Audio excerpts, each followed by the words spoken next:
Welcome to Volta's weekly threat intel podcast. My name is Josh Bacon. I'm a cybersecurity engineer here at Volta. With me is Jeff Jarecki, our CISO. Greetings. Tracy Whitlock, who gracefully put together the PowerPoint this week. Andrew Harrington. And not on video because I refuse to put him on video is Chase Carlin. Howdy. If we're lucky, we won't hear much from him this week. Coming on to our first story of the week, 7-zip privilege escalation.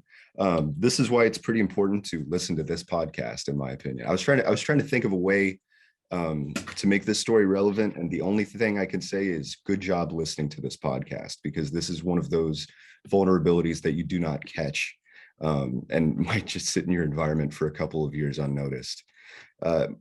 One of our security engineers, Michael Gay, had mentioned that this is a vulnerability that existed previously in, I think it was Windows Help, where essentially the internet add-on here, where you're going to the internet for help, is what actually gives you the privilege escalation. Michael, had you talked about that before? What was the previous vulnerability with this? It wasn't so much going to the internet, but it is a help file. And I remember as far back as Windows 95, that if you happen to have a HP printer installed, it would add an option to context menus to be able to click a help button, and you could say print help or print topic. It would bring up the help menu. And by navigating through HP's printer driver help options, they could actually get a browse menu in the file system that they could then open up My Computer or launch Explorer from and just bypass the login screen entirely. And this is kind of one of those issues where the help file gives you the chance to open a terminal, and then you can abuse that. Wow. Yeah, that's crazy. I don't know. You've known about that for a hot minute. Nice job, man. It's one of those, crazy things that you find. I assume you were troubleshooting something at some point, and No, I read things and I have a pretty good memory. fair enough. Yeah, That's incredible. especially back then, like fuzzing, like hot fuzzing, a lot of these applications would give you those vulnerabilities. So I can imagine that's one of the ways that even this may have been found. But thankfully, the solution to this is super, super simple. You're deleting one file, which, where's the name of that file? It's the help file. It is the help file. Yeah, that's right. You just delete it. Here, I'm going to say something. It's in the second paragraph, Josh. I think it's up there. Let me say something controversial. The fix for this would be to use WinRAR. WinRAR. I'm a WinRAR fan. I'm sorry. A lot of my friends run 7-zip, but and it's an age-old battle. But I don't have to worry about this vulnerability. I'll tell you that. Every single Minecraft modder YouTuber that I watched when I was 12 used 7-zip, and I will use 7-zip until the day I die. When I first had to break open like the Minecraft.jar file, when you unpack it through 7-zip, that was when I was sold for life. And plus, I don't have the money to afford WinRAR. It's very expensive. It's $30. It's free. I was going to say, yeah. I mean, if you're living life right, it's, I think, $30. If you're living life correctly, it is free. But if you're a nice guy, you will throw in some money. All right, moving on.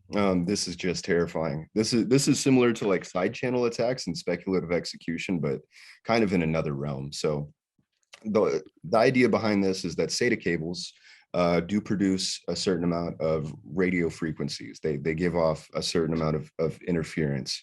And while the precursor to exploiting this vulnerability is to have access physically to the environment, that can be somewhat of a last thought when it comes to security for some people. So definitely something that you should consider. What is the physical access to your servers look like? Do you have ID cards, bioscanners, logs? That might not be, if you're a small company, obviously bioscanners is going to be a little too much for you, but actual access logs to see who physically can access a server is always useful. But what we're seeing here is essentially researchers putting this device next to these SATA cables, which is reading these electromagnetic frequencies. And we can see that they actually got characters from this. They got the Ons and offs. Yeah, ons and offs. It's very simple. It's similar to You know what's attacks. Yeah. This reminds me of, and so folks, for those of you watching this, like this is in a lab. Is it real? Yes.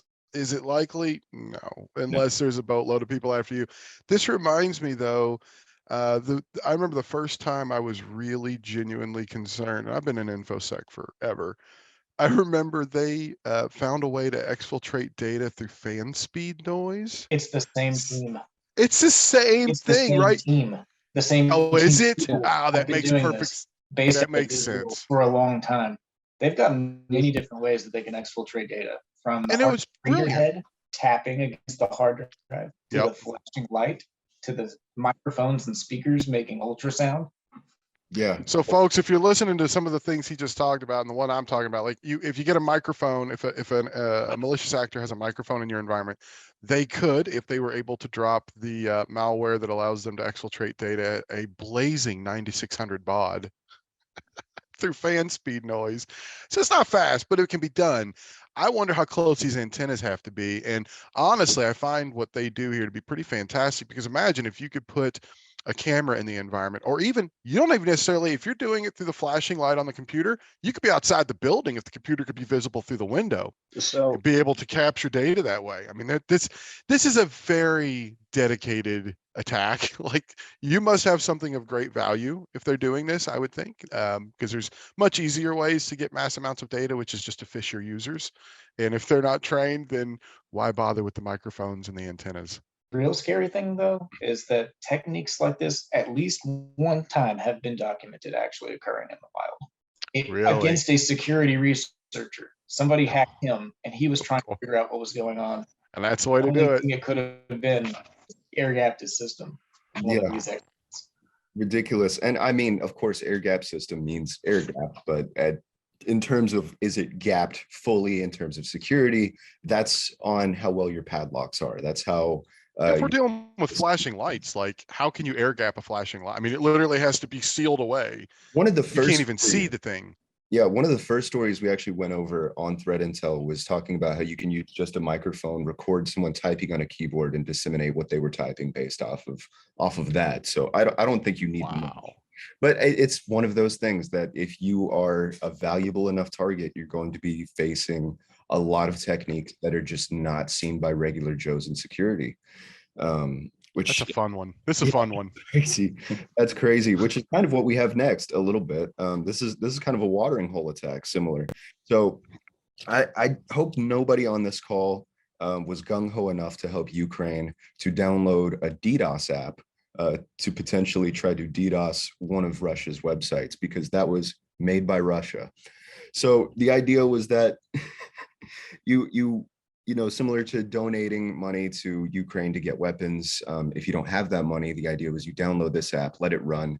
You're DDoSing Russia's assets. At least that's what they thought, because in truth, you were sending a single get command, which, as Bleeping Computer is nice enough to reference, is not enough to be effective. What it was actually doing, we think, because this was actually downloaded by a relatively minuscule amount of users, was just straight remote access Trojans.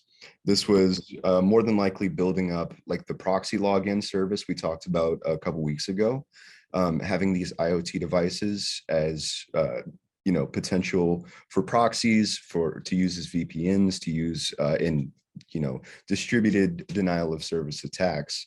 This is how they would get hosts and users. Did anyone download this? No. I should And probably. no one in here should admit it if they did. Yeah. Please don't. Please don't. But yeah, like I said, it was a minuscule amount of users, so I don't think this is something that's widely being attacked. But this went from down to the beginning. Like they faked. They created this domain, Cyber Azov, or I hope I'm pronouncing that right. Hope it's not some deeply Ukrainian pronunciation, but Cyber Azov, which is supposed to be pro-Ukrainian, and then you could download the app directly from this domain. So it never actually hit the Google Play stores. I want to find a way to talk about how this is important to, you know, maybe train your users. But I think this is one of those one-offs where just the only people that should be doing, I would like to think this didn't hit the mainstream user community. I think this is mostly around IT and security people. and there's no training them. I mean, they're already trained. So if they fell for this, or if they did this, lesson learned. Hey, we all learn lessons along the way, and everybody was super on board to help Ukraine. Just know that when you play with fire, you will occasionally get burned. Yeah. So moving on, Microsoft, we're not gonna talk about this too long because this makes me so mad I can't sleep more than 3 hours a night. So Microsoft starts blocking Office macros again by default. So we've gone from this decision being made in April 2022 of blocking macros to this decision being rolled back a couple weeks ago due to what I believe just end user frustration, just Johnny from accounting calling up and being like, why can't I open my PowerPoint like usual? Why isn't it working? To this being rolled back for the second time. So now we're back to blocking Office macros by default. When enough users complain, Yeah. what is it? It's like the Nemo. I don't want to give away the ending, but what is it? Keep swimming, or they're swimming into the net that's there you go. No, it's like a If magnet. enough of them get together. Yeah, it's like a magnet you put on the dishwasher to tell you if the dishes are dirty or clean. Like, are they blocking macros this week? We don't know. Check the magnet. So there's a chance this gets rolled back again. I wouldn't be too dependent on making sure that Microsoft is protecting the users in your environment. Should always be on you. So finally, Neopets. Data breach exposes a personal data of about 69 million users. Andrew, why are you laughing? Did you have a Neopets account? I'm screwed now. I didn't know even Neopets has been compromised. No. Now, hold on. I didn't get enough time to actually read this story. I'm not going to blame anyone specifically, but maybe later. Okay. Did they get the salt? Were the passwords hashed and salted, or just hashed? Please tell me they weren't like in the Hashed clear. and salted. They got We're hashed and everything. No, but that's okay as long as they're salted. If No, they're salted, they've got the source code for how they do. Oh it. no! No, this They got everything. Yes. Oh And no! it's We're on in the sale point. for 4 Bitcoin. Yeah, we're in the point where the actual developers were coming on Discord and saying, do not change your password yet because they still have live access to our database. Okay, And so let's talk about why this matters to our users that are listening to this. Whether you have, forget that. No, I mean, seriously, if you have a Neopet, I am so sorry. I don't know what the future of your pet's going to be, and that is awful.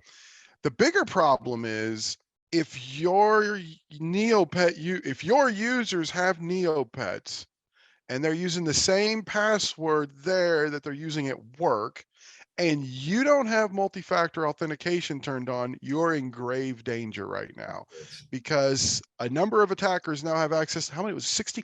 There's 69 million. Is it 69 million people? Yes. 69 million. 69 million people. I assume there's probably some duplicates there, but whatever. Those usernames and passwords are in the wild. If they're using the same one, you are in grave danger. If you don't have MFA, if you have MFA, you have less to worry about. But there are solutions out here that address this. I don't usually like to talk solutions, but I will. There is a solution called SpyCloud. I did a very large scale implementation of this at a previous employer. These guys are slick. They have dark operatives that operate on the dark web, like in very sketchy fashions. They have to work very closely with federal authorities, and they get into all kinds of things, trading these things before they ever become public. And they have a tool set that basically they import that data of those breached usernames and passwords, and it will check against your AD. And when your users log in, if they're using the same credentials that has been found in a breach, it'll actually like force reset the account. It'll make them change their password. It's very, very slick technology. And it does a lot more than that, but I'll leave it at that for now. But there are answers to this. The biggest one being MFA, training your users. Although, what could they have done? Users can't do anything against this. No, well, yes and no. I think this was the determination I came to when I was first getting into cryptocurrency, right? And I was signing up for multiple exchanges at the time, right? I was trying to get into having my account, having access to multiple cryptos. But then what I realized was that every website that I log into and I give my credentials to, I'm depending on them, not to get busted now or this week, but like 5 years from now. I'm also depending on them as a company to never go under and sell their assets as a final golden parachute, right? There, whenever you give any credentials to any company, you are trusting them with those credentials from now until the end of time. And whether that's them breaching these things or an eventual, full-on data breach like we see here, which actually was going on for years, it looks like. I mean, I did read that part that they had known about this for a hot minute. yeah, I will say, like password managers could have helped people in this scenario, or even if you're the kind that's scared of a password manager, at a minimum, develop your own algorithm for passwords you use on different websites. You should never have the same password as you for your bank, as your work, or as any other website. Like you should never be using the same usernames if possible, but ideally at least passwords. I can understand if you're using the same usernames, but on the password front, you need to have an algorithm. There's lots of, if you look up password algorithms or, ideas for, secure passwords, there's lots of algorithms you can use based on the name of the site or maybe what it is. They're things that you just have to train yourself on, because if you're a user and you're a Neopets user and you used a password manager, you're fine. I mean, your Neopet might die at some point, but your password is safe, your work is safe, your bank is safe. If you used an algorithm, you're fine, your bank and your work is safe. If you're the kind of user that uses the same password or some variation thereof, believe me, we know what you're doing when you add an extra period or a 1 at the end of your password. We know that you do that.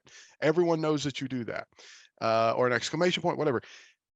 Now you're in a bit of trouble if you're using the same passwords across these sites, because now someone has them basically in the clear. Yeah, there are entire like commands in Hashcat for dealing with just like hashes that are just one-off. Like if you just add a period, like this is how cracking passwords work. And it's seconds. It takes seconds to find that. And if they have a history of passwords you've used, they can feed that in. And if you are in any way anywhere near it, it will be broken in seconds. Right. Yeah, and there are I think some other people on this call can give suggestions as to which specific ones, but there are services you can go to where you can sign up for a temporary email, or you can sign up for, like you don't need to use your work email or your private email for every account you make, because every time you do that, you're giving a potential breach more information to use against you in the future. So that's all we have for you this week. If anything that we've talked about today has alerted you, please feel free to contact us at Volta. Jeff, anything else to say? Nothing. Hope to hear from you, everybody. Have a fantastic weekend, and we'll see you next. By the way, we're going to start doing these on Fridays. Actually, I don't know when she's going to publish this, but whenever this one gets published, that's the new date for these moving forward. I suspect it'll be on Mondays moving forward, would be my guess. So that's the new one. Thanks for joining us. Whatever day it is right now, mark it on your calendar. That's right. All right, everyone, have a good week. Take care, folks. Trust,